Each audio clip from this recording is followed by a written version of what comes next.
भोजन का दान। प्राचीन काल में एक सुंदर और समृद्ध राज्य था जिसका नाम अनुग्रहपुर था। यह राज्य अपनी धार्मिकता, नैतिकता और समाज सेवा के लिए प्रसिद्ध था। इस राज्य के राजा धर्म से अपने न्यायप्रिय और दयालु स्वभाव के लिए जाने जाते थे। उनका विश्वास था कि मानव जीवन का सबसे बड़ा धन है दूसरों की सहायता करना। राज्य में एक परंपरा थी कि हर पूर्णिमा के दिन राजा स्वयं गरीबों और जरूरतमंदों को भोजन और वस्त्र दान करते थे। यह परंपरा उनके पूर्वजों के समय से चली आ रही थी। राजा धर्मसेन ने इस परंपरा को और भी व्यापक रूप दिया। उन्होंने सभी नागरिकों को आग्रह किया कि वे अपने सामर्थ्य के अनुसार जरूरतमंदों की सहायता करें। एक बार अनुग्रहपुर में भीषण अकाल पड़ गया। कई महीनों तक बारिश नहीं हुई, जिनसे फसलें बर्बाद हो गई। नदी और तालाब सूखने लगे और लोग भूख और प्यास से परेशान हो गए। राजा धर्मसेन ने अपने राज्य के लिए भंडार खोल दिए और सभी को भोजन और पानी देने का आदेश दिया। लेकिन कुछ महीनों के बाद राज्य के भंडार भी खाली होने लगे। इस कठिन समय में राजा ने राज्यसभा में बुलाई और मंत्रियों से पूछा, हमारे भंडार समाप्त हो रहे हैं और प्रजा भूख से तड़प रही है। क्या कोई उपाय है जिससे हम उनकी सहायता कर सकें? एक वृद्ध मंत्री ने कहा, महाराज, हमें भगवान पर विश्वास रखना चाहिए। अगर हम सच्चे मन से दूसरों की सेवा करेंगे तो भगवान स्वयं हमारी सहायता करेंगे। राजा ने घोषणा की, जो भी भोजन का दान करेगा उसे राज्य की ओर से सम्मानित किया जाएगा।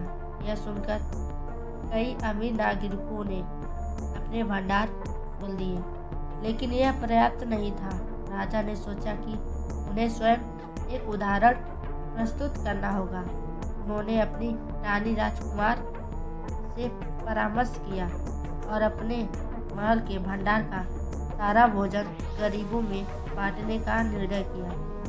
रानी ने राजा से कहा, महाराज, यही सही समय है अपनी प्रजा के प्रति अपने धर्म का पालन करने का, लेकिन हमें भगवान पर भरोसा रखना होगा कि वे हमारी सहायता करेंगे। राजा ने महल के सभी अनाज, फल और भोजन गरीबों में बांट दिए। कुछ ही दिनों में महल की भंडार खाली हो गया।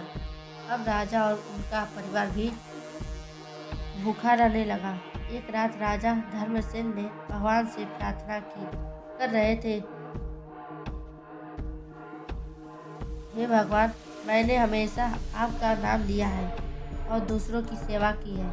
कृपया हमें इस कठिनाई समय से बाहर निकालने का मार्ग दिखाइए।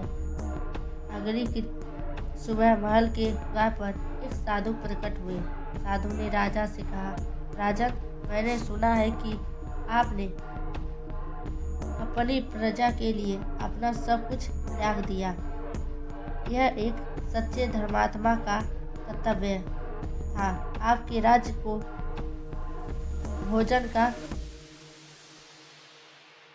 चमत्कार कर सकता हूँ, लेकिन इसके लिए आपको एक परीक्षा से गुजरना होगा। राजा ने साधु से पूछा, महाराज, मैं हर परीक्षा के लिए तैयार हूँ।